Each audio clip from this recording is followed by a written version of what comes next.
Oh, I didn't see you there. Perhaps you should announce your arrival to avoid awkward moments such as this. Welcome to Silverquill registration. Why do you want to be a student at Silverquill College? Dost thou entertain illusions of grandeur? I think not. But perhaps.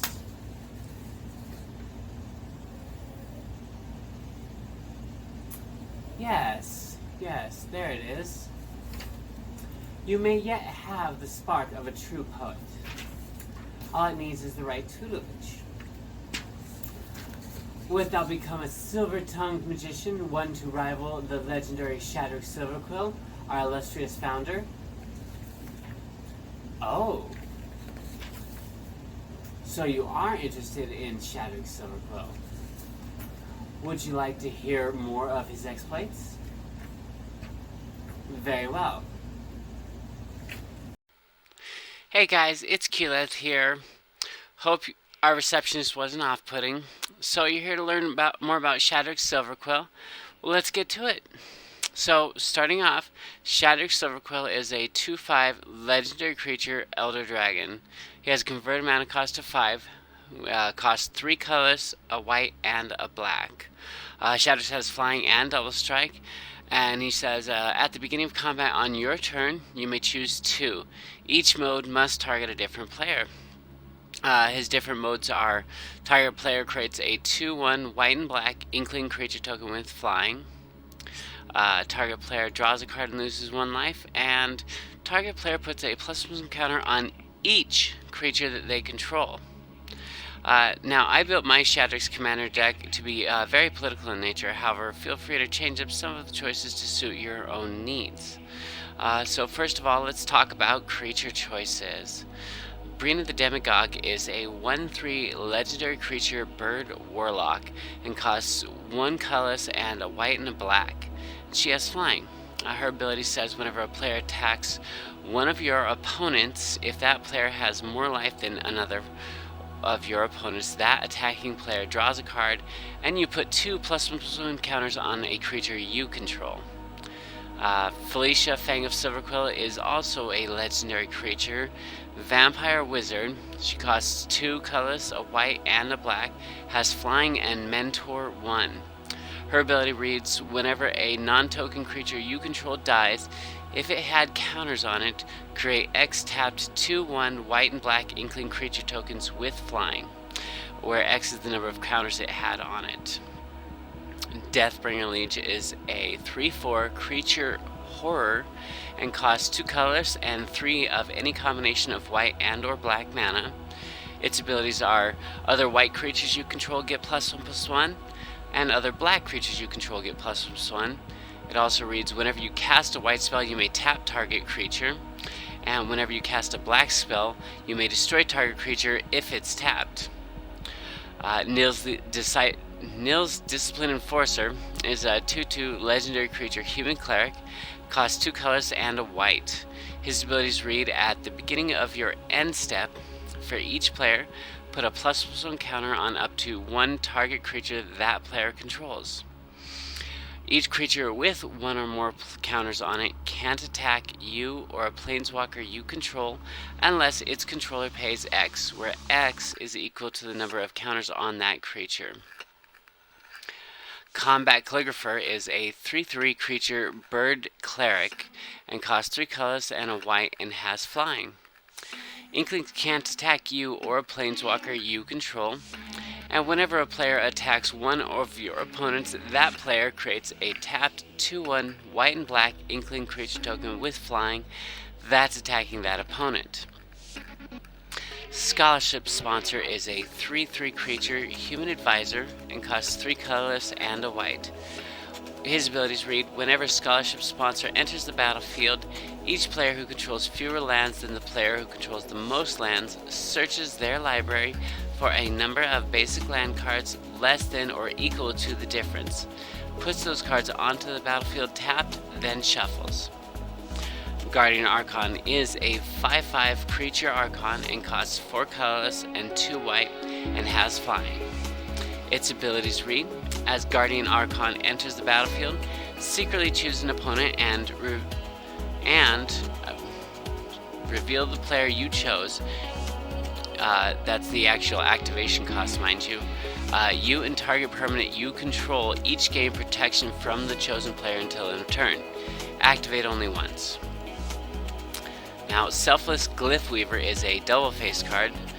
Selfless Glyph Weaver is a 2/3 creature, human cleric, and costs 2 colorless and a white. His abilities read: exile Selfless Glyph Weaver. Creatures you control gain indestructible until end of turn. Now, the other facing of Selfless Glyph Weaver is Deadly Vanity. So let's segue into some board wipes here. Deadly Vanity is a sorcery and costs 5 colorless and 3 black mana. Deadly Vanity says, choose a creature or planeswalker, then destroy all other creatures and planeswalkers. Merciless Eviction is a sorcery and costs 4 colors, a white and a black. It reads, choose one. Exile all artifacts, exile all creatures, exile all enchantments, or exile all planeswalkers. Wave of Reckoning is a sorcery and costs 4 colors and a white. It reads, each creature deals to itself damage equal to its power.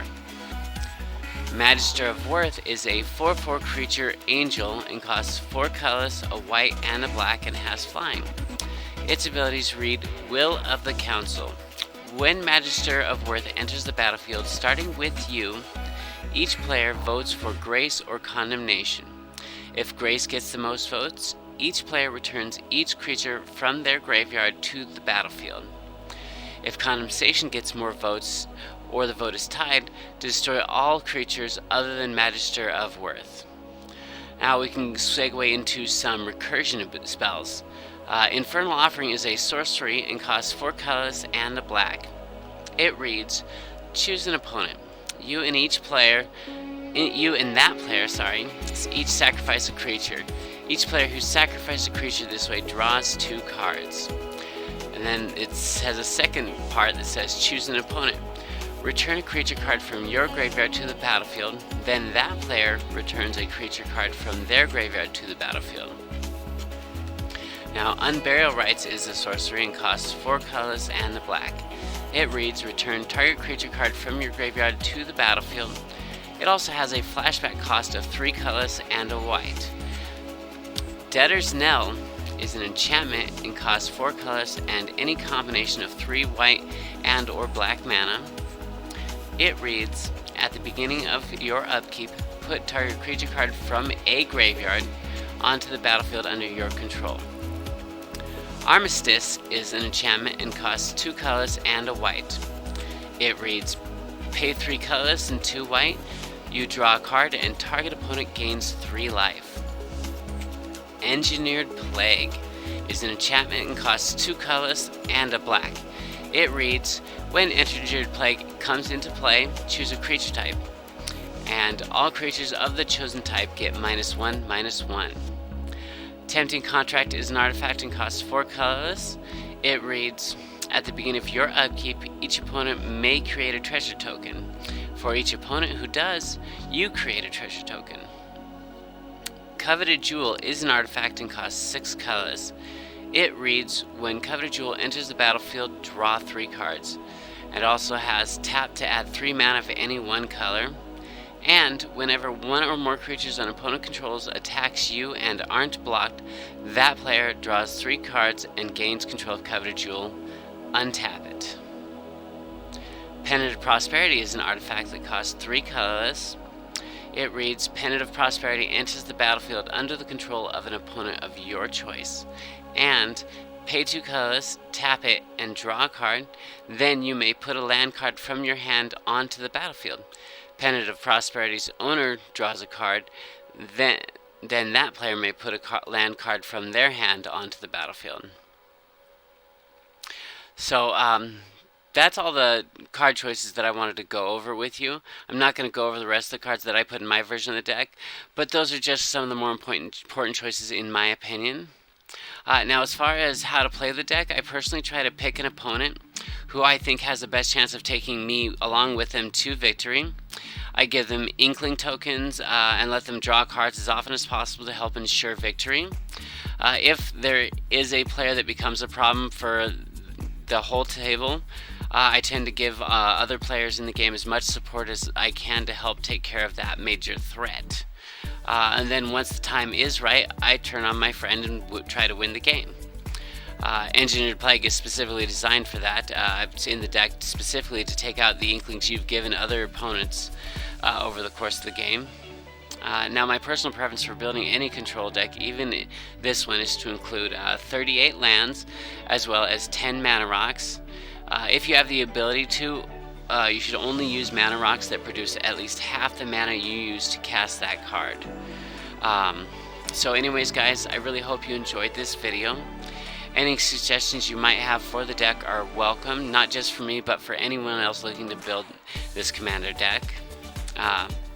Now, and if you like this video, I would appreciate that you like, share, and subscribe. I am a new YouTuber, and I can use all the help I can get from you guys, viewers out there, you know, help increase my analytics on YouTube. That's really appreciated. Also, if you guys are interested, I do stream MTG Arena on Twitch 5 days a week. I mostly just play Brawl, but sometimes I do do a draft on Arena as well. And I am including links in the description of this video to both my Twitch channel as well as my Twitter, where I post updates to my videos. So once again, guys, thank you for watching my video, and remember, welcome to YouTube QLS Bag of Decks, where you can reliably tell your opponent to go eat a bag of decks. Thanks.